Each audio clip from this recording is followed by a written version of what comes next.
Betimi për drejtësi ka dërguar pyetje në të 3 shkallët e gjykatave, por deri në publikim të emisionit ka kthyer përgjigje vetëm Gjykata Supreme.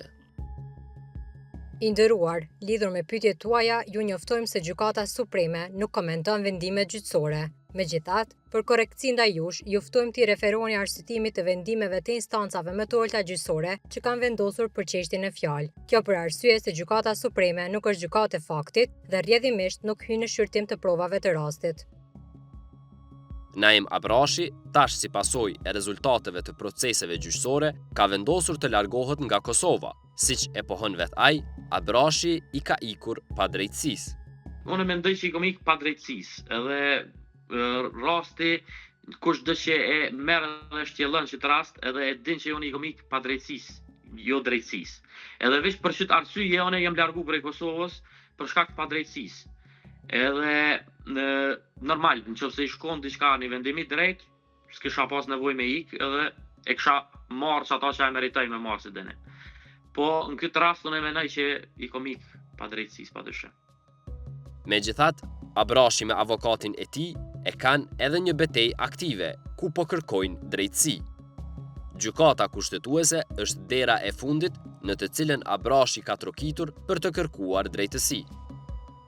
Prej përvojës në të kalume, përvojës në 3 shkallë sistemit gjyqësor në Kosovë, unë nuk kisha shpresë shumë të mëdha, më thon drejt. Edhe pse kur foli prej me njerëz që janë të fushës, me jurista, ata thonë që ky rast, me këndër që kam bisedu, më ka jap shpresa me besu që ka mundësi, edhe pse një pjesë ndoshta prej përvojës që kam pas me 3 shkallë tjera të gjykatave, nuk e shoh që mundet mu bëhet diçka, pa vetë po them, shpresa vdes e fundit, edhe kam e prit deri sa të japin edhe ata një përgjigje vendimtare për fundimisht.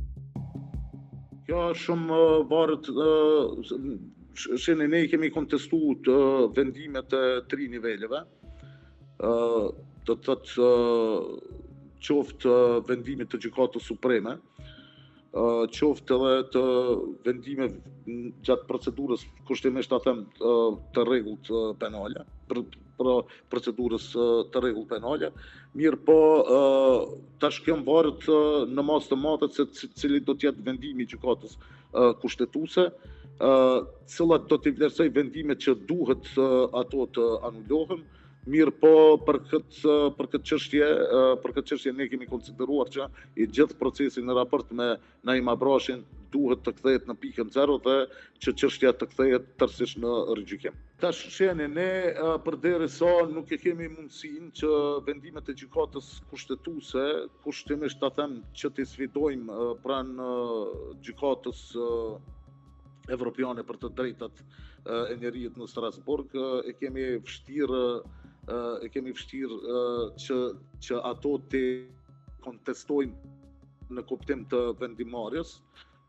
Mirë po ne shpresojmë, ashtu që edhe kemi vlerësuar, se ekziston baza e qartë që kjo procedurë të kontestohet dhe që shkeljet e tilla të riparohen nga ana e gjykatës kushtetuese në kuptim të garantimit të drejtave themelore që i garanton çdo qytetari i cili procedohet në një proces penal.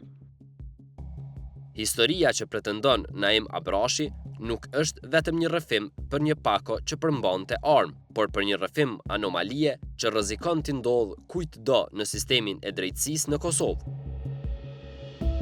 Sot Naim Abrashi i ka syt nga gjykata kushtetuese, si instanca e fundit që mund të riparoj atë që mbrojtja e quan shkelje të drejtave themelore.